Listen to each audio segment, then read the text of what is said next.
Is it possible that in the 21st century there are still groups of people completely isolated from civilization? It turns out that there are places in the world where tribes live who have no idea what modern reality looks like. For generations, they have consistently cut themselves off from outsiders, maintaining their unique traditions, beliefs, and way of life. There are known cases when they react with aggression towards intruders who violate their territory. Modern technological achievements, trends, and global events are completely foreign to them, and their life is based on harmony with nature. Meet the most terrifying and at the same time unusual tribes living on our planet. Sentinelese. North Sentinel, a small isolated island located in the Bay of Bengal, is inhabited by one of the most mysterious tribes on Earth. The local inhabitants, called Sentinelese, are the last completely isolated community in the world. It is estimated that between 50 and 400 people live on the island. Their history and culture remain obscured from the rest of the world. The Sentinelese live a life separated from civilization and scrupulously avoid any interaction with outsiders. Attempts were made to contact them many times, but their response was usually aggressive.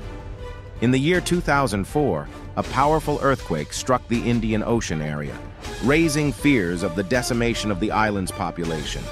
The Indian government then sent a reconnaissance helicopter over the island. A man appeared on the beach and made it clear that visitors were not welcome.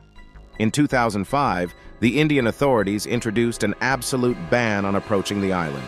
The reason was the aggressive attitude of the natives and concern for their health in the face of unknown diseases.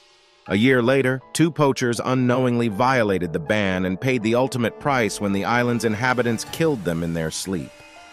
The last famous event took place in 2018, when a young evangelical missionary from the United States, John Allen Chow, made repeated attempts to establish contact with the inhabitants of the island. He bribed fishermen who agreed to take him to the Sentinel area. Despite numerous warnings and risks, Chow rowed a small boat towards the shore and tried to approach the natives. However, in the face of hostile gestures, the missionary decided to retreat. During the second attempt to approach the island, one of the Sentinelese shot an arrow at the man, hitting the Bible that the missionary was holding to his chest. After this incident, the missionary withdrew again. The third attempt ended tragically. According to the testimonies of the fishermen, the inhabitants of the island killed the missionary and took the body deep into the forest. The fishermen were later arrested, and attempts to recover the young man's body were ultimately abandoned. The missionary's actions were met with sharp criticism, and the attempt at Christianization was considered oppressive. Biami Tribe. The mountainous areas of Enga Province in Papua New Guinea are inhabited by a community whose history is one of the most terrifying and controversial. In the past, the tribe was known for practicing cannibalism. They believed that by eating the body, they would gain the strength and knowledge of the deceased. This practice probably stopped in the 1980s, but it is still a taboo among the local community. The tribe does not have a unified political system and relies on local groups and leaders.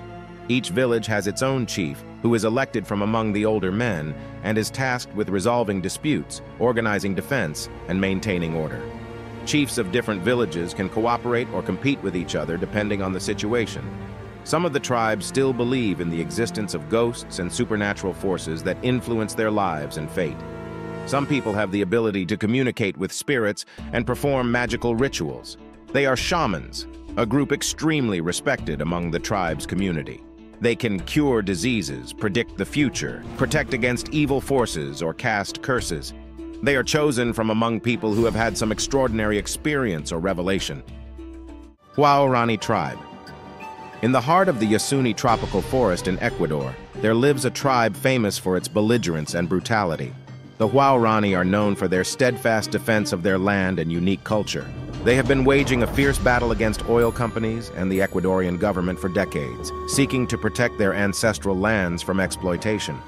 In the 1950s, the tribe massacred a group of missionaries, and in the early 1980s, they repeatedly attacked oil workers, often with fatal results.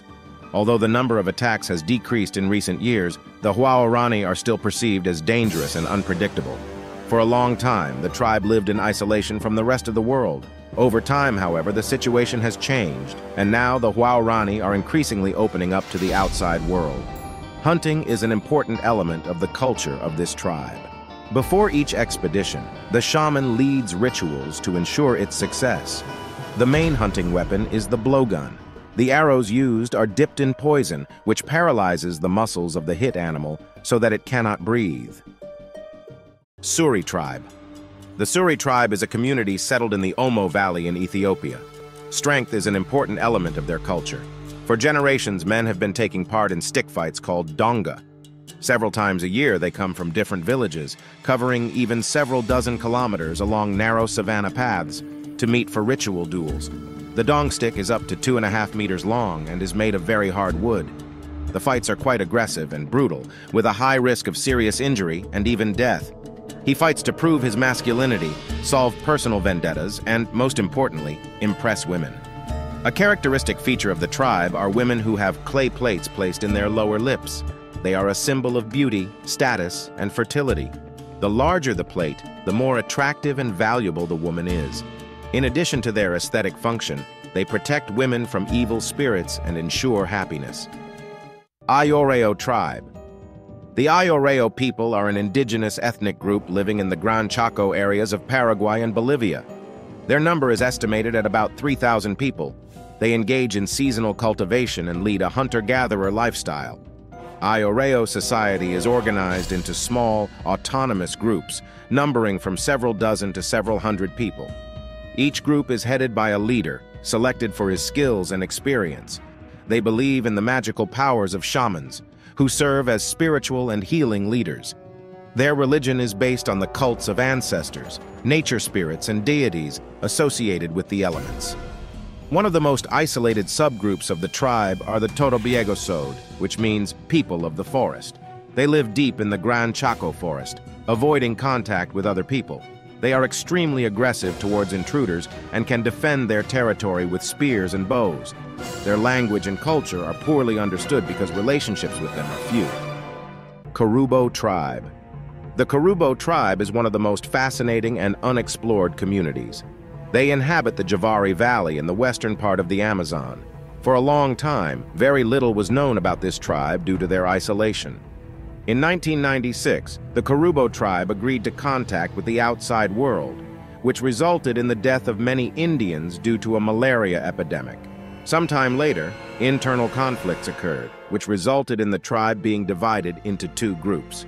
The smaller one made contact with the outside world, while the larger one remained isolated.